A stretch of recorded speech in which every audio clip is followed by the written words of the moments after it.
Well, as you can see, we're bored. Half of us are sick. It's Christmas Eve and we're stuck at work.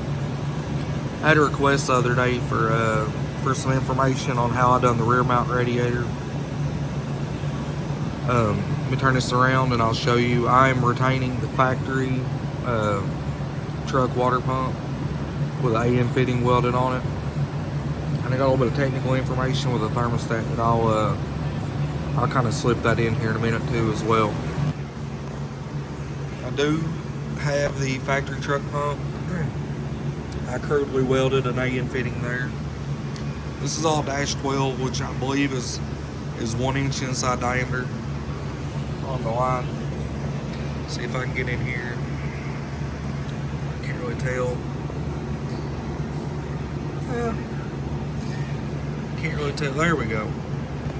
So actually, this is a piece that I'd made for the small block Chevy. It's just a flat plate with an AM fitting welded on it.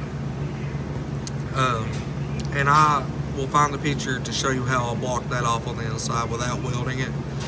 Because if you don't block off where the thermostat sets on the back side, the water will just circulate in here and the motor will get hot. So you have to have something to block that back passage off right in here. But this line runs that way, that one runs over.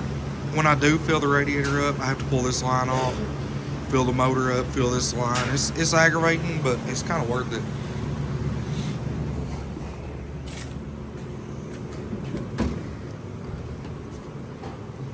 The lines come up, and we did add on a, I believe it was a 150, the Davis pump 150. That just helps me at idle because that factory truck pump doesn't really keep up with the water flow at idle the way it should. And here's the fill tank.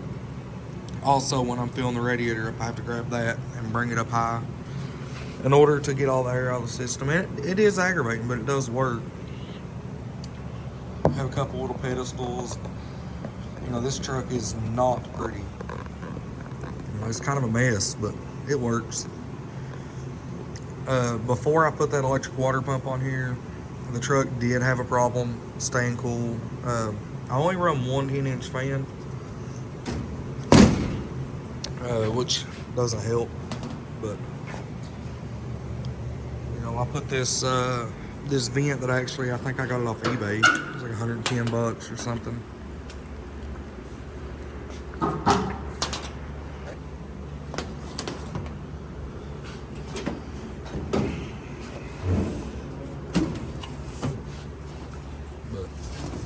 That is a cookie cutter sheet, I believe, or cookie baking sheet, or whatever you want to call it, as a fan shroud.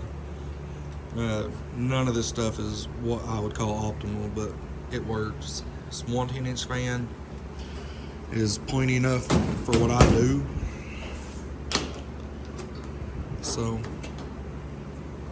oh, this video isn't in like absolute detail, but the thermostat block off is what I call brilliant.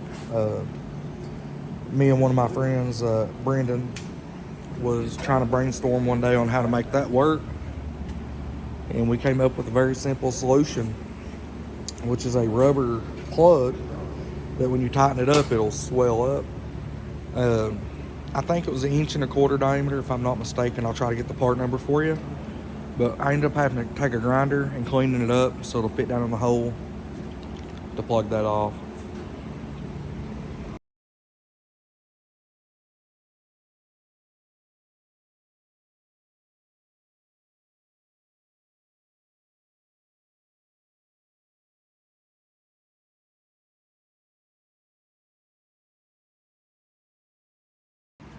But also another thing, if you haven't done it, get you a steam port kit.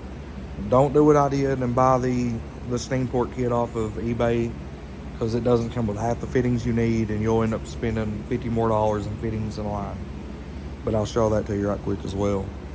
It comes up, crosses over, as you can see. I end up having to have like 4 extra 90s and a Y and and the jumper line. It just, don't buy the kit off of eBay. Get something like Motion Raceworks, or I'm sure there's hundreds of other companies out there by now I'm in the sell list. But stuff like that really helps.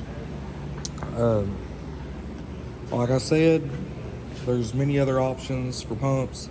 This is just what I chose to use because I already had it, and I added in the electric pump at a later date. Now, if I could afford it at the time, I would have put an electric pump on the front to begin with and never had to over-engineer it, but it is what it is. It does well. It does exactly what I want it to do, and it works. So if it works, why change it, right? Well, here's your video on the rear mount radiator and how I done it. We'll see you next year.